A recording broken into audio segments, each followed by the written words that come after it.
Si vous êtes un enfant normal né dans les années 90 ou plus tard, si je vous évoque les noms de Michel-Ange, Raphaël, Léonard ou Donatello, vous allez tout de suite me dire...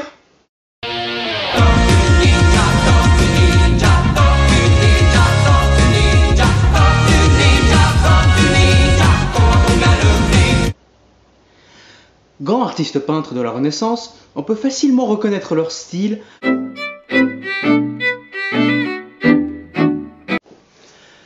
Bonjour et bienvenue à ma première critique ciné. Aujourd'hui, je vais vous parler des Tortues Ninja.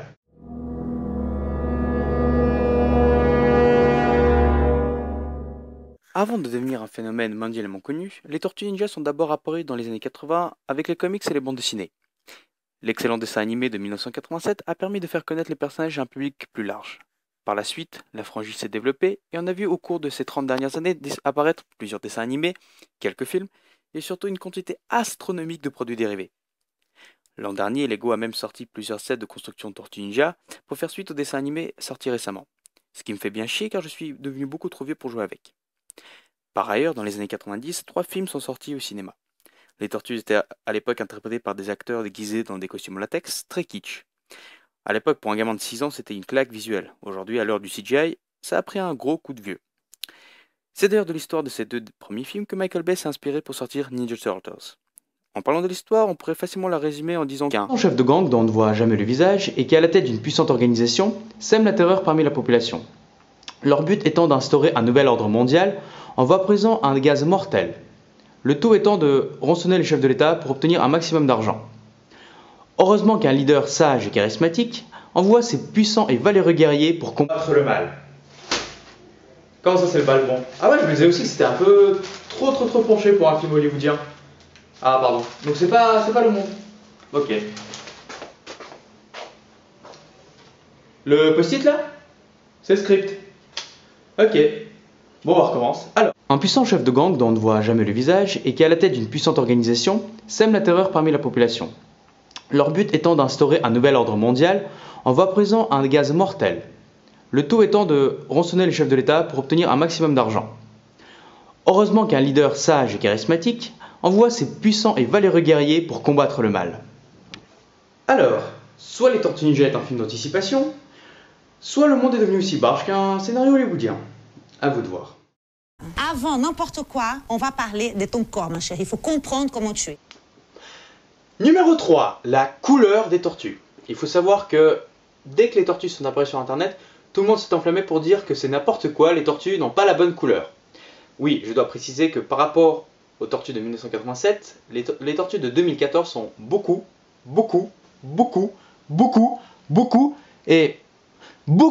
plus vertes que celles du dessin animé de 1987. Oui, je sais, je suis très pointueux sur les dates, mais histoire de vous rappeler qu'il y a quand même 27 ans d'écart entre les deux œuvres.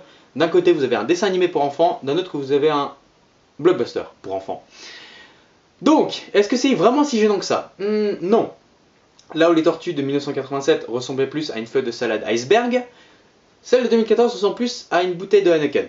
Oui, c'est très vert et je sais la comparaison est vraiment à chier, mais c'est le seul que j'ai trouvé.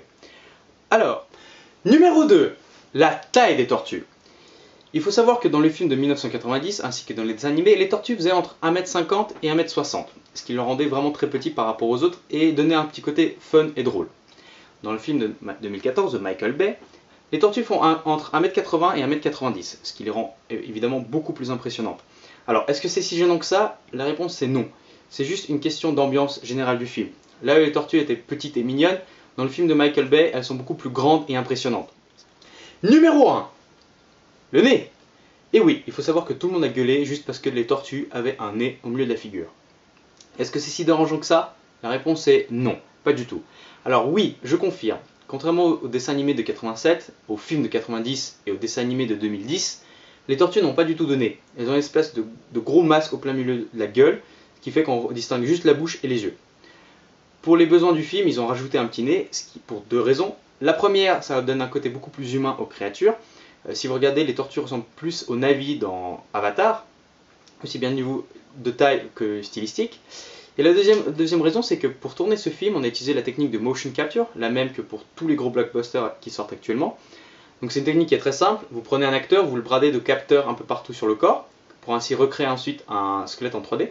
Et ensuite vous prenez une petite caméra, style GoPro comme ça, vous la mettez très près du visage de l'acteur pour qu'ensuite on filme toutes les imperfections du visage et on retransmette ce visage sur le squelette en numérique. Ainsi vous avez la meilleure façon de faire un personnage virtuel le plus réaliste possible. Les exemples les plus courants évidemment sont Gorille César dans La planète des singes, Gollum dans Seigneur des Anneaux, les Na'vi dans Avatar, et enfin Tintin. Alors, est-ce que ce n'est vraiment si horrible que ça? La réponse est non, pas du tout. Arrêtez de faire chier pour n'importe quoi.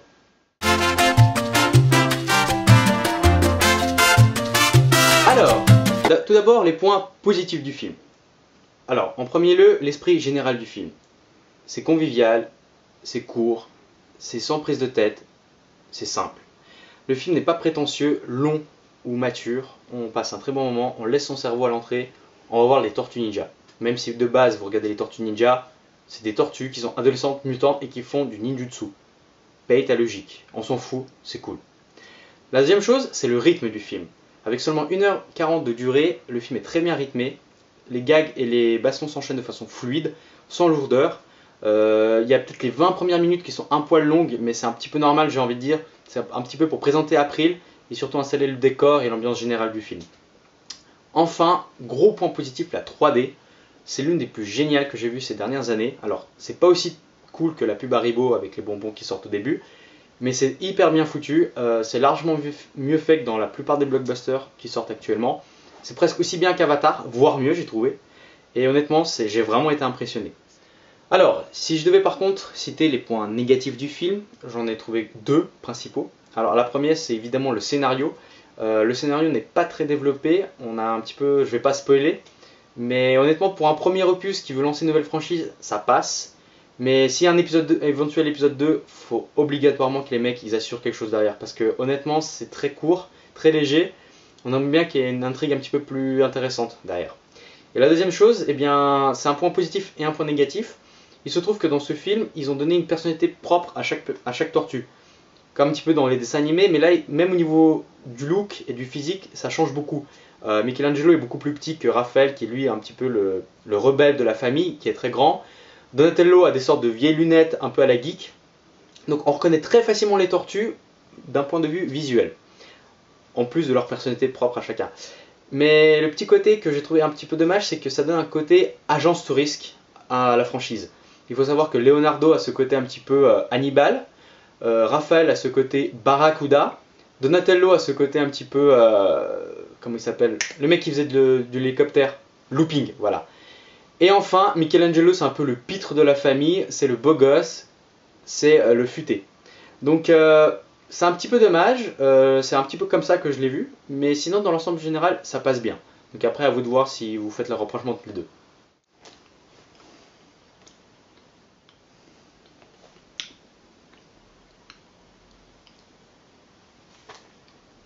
Alors, conclusion. Est-ce que le film vaut la peine d'être vu? La réponse est oui, allez-y, courez, foncez, vous allez adorer ce film. Si vous êtes fan des Tortues de la première heure, si vous voulez retrouver tout ce côté fun, déjanté et badass du dessin animé de votre enfance, vous n'allez pas le regretter. Mention spéciale pour Shredder qui est plus badass que jamais, avec l'armure en 3D qui rend super bien, je dois dire. Et surtout l'idée des couteaux qui reviennent en boomerang, ça rend des combats juste épiques. Si je devais conclure, je lui donnerais la note de 8,5 sur 10. Honnêtement, j'ai passé un très beau moment, il y a très peu de défauts. J'ai retrouvé tout ce que je voulais dans ce film, honnêtement.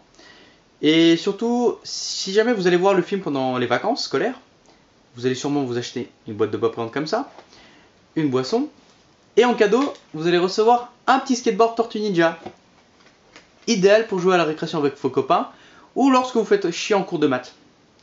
Oui, je sais, maman, je suis en train d'avouer que je ne fous rien en cours de maths. Mais bon, qui c'est qui travaille en cours de maths en même temps? Donc voilà.